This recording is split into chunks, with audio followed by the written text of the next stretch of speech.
This is take 5. This is many attempts at this now. My summer has been absolute chaos, okay? Went through a breakup. It was a long-term relationship. And so I think when you step out of that, you have a lot of time and energy and space back to yourself that you were previously pouring into a committed relationship. So in that, I was like really putting myself out there a lot. I was meeting a lot of new people. I was making a lot of new friends. I went to New York for a month. It was the perfect location. I always wondered if New York City would be a place that I would eventually want to live. So it was one of my childhood dreams that I wanted to explore. Every week in New York was its own saga. My first week, I was there. I really took it easy. I just explored the neighborhood. Walked down to the water, walked down Bedford, walked down to just see what I would stumble upon. Did a lot of shopping. I tried a lot of food. I found the city to be very, very welcoming and like very open and very receptive. I felt the drive and the creativity and energy in the air, and I was enamored by the city. I really was. I was like ready to start job hunting. I was ready to uproot my life, and this was just after that first week. However, okay, so going into my second week, I was like, okay, great. I'm ready to embed myself into the culture a little bit deeper now. And so naturally, I had 5 dates planned for this week. For a couple of different reasons, this was a social experiment, right? Like, one, I wanted to understand the archetypes that were in New York. 2, I wanted to try to date outside of my usual type. 3, I wanted to learn how to date again. It's been a while, right? So we did that. And as one does in New York's dating scene, I ran away with my tail tucked between my legs. But anyways, we'll get into it. So first day, it was chill. He wanted to show me a spot, wanted to explore, so we went for a bike ride. But the conversation was not conversating. Like, it was just like, it kind of felt like pulling teeth. And mind you, New York City is like 30 to 35 degrees all day long, okay? There's no break in the morning. There's no break in the evening. It's just like, fuck you hot. And I didn't have AC where I was staying. So, yeah, that was fun. It isn't like, okay date. And by the end of the day, he's like, do you want to come back to my place? I was like, no, not really. He's like, I have AC. I was like, if I am so desperate, I will let you know. I am not. Yeah. Thanks. But that made me more excited for my second date. So for my second date, this guy's profile was all about like being mindful and being intentional, and he worked in tech, and I thought he was hot, right? Because like that was the one thing I really quickly noticed about the New York dating scene, was that everybody was hot. Everybody was successful, and everybody was creative. Or so they showed, right? So, second date, we meet up, we're vibing, we hit it off, plan our second date, we go get sushi, we end up at a park, we end up in the children's playground, and then it thunderstorms. And it was so romantic. We were stuck in the thunderstorm for like hours, and it just felt like being in a playground with your like high school crush, and it was so cute. However, this man was anti-vax and anti-climate, and I was like, we're not gonna work. This is not gonna work. And so the next day I'm just like, okay, we're not compatible. I was like, we have chemistry, but we're not compatible. But the first date was also just so much fun that I was like, okay, I'm down to see you again though. Like, low stakes, I'm only here for the month, right? It doesn't matter. Second date, I think this man had enough self-awareness to recognize at what points in that conversation that I had checked out. So he gave me an opportunity to revisit those conversations. And he just looked so completely enamored by what I was saying. So I was just like being taken by it, right? Like naively so. Like I was being taken by it. It was working on me. He was cute, okay? This man was a walking red flag, okay? He said, I didn't cheat on my ex-girlfriend. I was only DMing those girls on Instagram because I didn't know how to be vulnerable, and I needed emotional support from these random girls on Instagram. Like, what? And that's just like tip of the iceberg. This man was 30. His aspirations were to be a full-time food vlogger, which like cool, but he was paralyzed by the fact that his Instagram following counts were going down, and the fact that he doesn't know what his next post is going to be. He doesn't know the algorithm. And I'm like, this man is 30.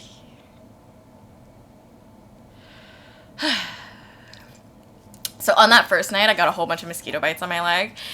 And he had managed to convince me, and I'm really allergic to mosquito bites, unfortunately. I knew they were mosquito bites. He convinced me that they were bed bug bites. He convinced me that I had bed bugs. So I didn't get any sleep. Okay? Like, I'm in long sleeves, everything, sleeping on the top of the comforter, thinking that I have bed bug bites. Trying to sleep in the bed that I think has bed bugs in it. So I wake up delusional, naturally. Legs swollen, no sleep, deranged, panicked. Booked an Airbnb for that day that this guy had sent me that's closer to his spot, of course. I was frantically, like, packing up my bags, and then I was like, hold on a second. This is not like me. We don't make these types of rash decisions like this. We don't do this. Slow down, Christine. Take it one step at a time. Thank the Lord that I got a refund on this non-refundable Airbnb, right? That's $2,000 I didn't want to spend. Called in an inspector. Of course, it was not bed bugs. Of course, it was mosquito bites. At this point, I'm like, oh, this man is crazy. Like, this man is psychotic. What am I doing here? But he's taking me on dates, carrying my bag, clearly not over his ex-girlfriend, trying to redeem how poorly he treated her through me. And I was like, no? But whatever, right? When I go to cut things off, completely disgusted by him by the end of this, right? After 3 days, physically repulsed by him. I'm like, okay, this isn't gonna work. I'm like, you keep calling me a liar and a manipulator for whatever reason, catching me in lies as he's asking me all about my dating history. And I'm not lying, just don't bring up, oh, what is the most terrible thing you've done to another person on the first 3 dates?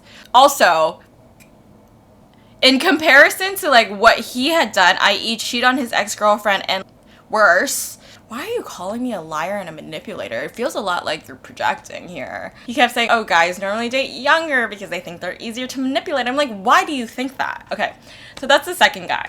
When I went to cut things off, he pretended to cry. And he had told me before that he knows how to cry in command. So he goes there, he puts his hands over his eyes, and then he comes up, and there's tears in his eyes, and I'm like, what the fuck are you doing? His poor ex-girlfriend. By the end of that, I just felt so bad that I only had to deal with this guy for 3 days, and she had to deal with him for 5 years. Good grief.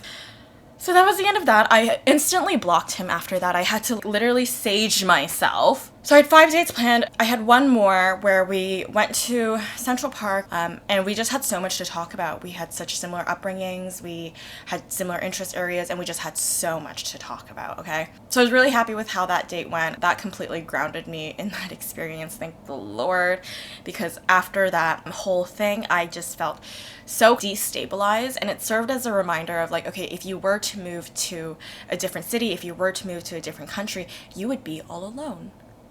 Right? You don't have anyone, you don't have support. Maybe not for long, right? You'd build your community there, but like you're really uprooting your life. Like you're really leaving your roots behind. And I got sick right after that. My body was telling me to slow down. After that, I laid in my room sick, forcing myself out, taking myself to go eat so that I could be nourished and recover, taking myself to the park. It was a sauna in my room. I just needed to be outside even though I was feeling ill. That's when I really craved my mother's cooking. That's when I remembered to be careful and not too trusting, because I am vulnerable being by myself, solo traveling for the first time. You know what I mean? Like, that was an awakening. I missed my friends. Like, thank God my friends are a FaceTime away, but man, I just like missed all of the things that grounded me. But day number 3, like, he recommended that I read Anthony Bourdain. The rest of my trip was pretty much like eat, pray, love. Like, it was me. I went to buy a journal. I took myself on dates to the museum. I took myself to restaurants. I took myself to parks, and I just stream of consciousness journaled for days on end and read my book. And I really needed that, and I was doing a lot of ClassPass in the month that I was there. I had built like a fitness routine for myself that I, since coming back, have maintained, which we love. You know, I've been trying to get in shape for so long, and I just needed that momentum to get me going. So that was good. And then, yeah, that was the rest of my trip. All in all, that trip gave me so much like self-confidence. It opened and unlocked so many doors for me of like, oh, I can solo travel now. Like, that's so amazing. What an unlock. I can go anywhere. I can be alone. Like, it taught me how much I actually love being alone. it taught me that I could meet new people and I could put myself out there consistently and be well received, right? So helped with some of that anxiety. You know what? Everything that I loved about New York, I also have in Toronto, right? The creativity and the drive. I found that community here. I think the one thing that I noticed about New York, mainly just the result of like how many people are there. Like there's just so many people there. So Toronto has 3 million people. I think New York City has 9 million people. There's just constant, you go to the park and there's groups of like 10 plus and every open area of green space, and I'm like, oh my gosh, there are so many people here.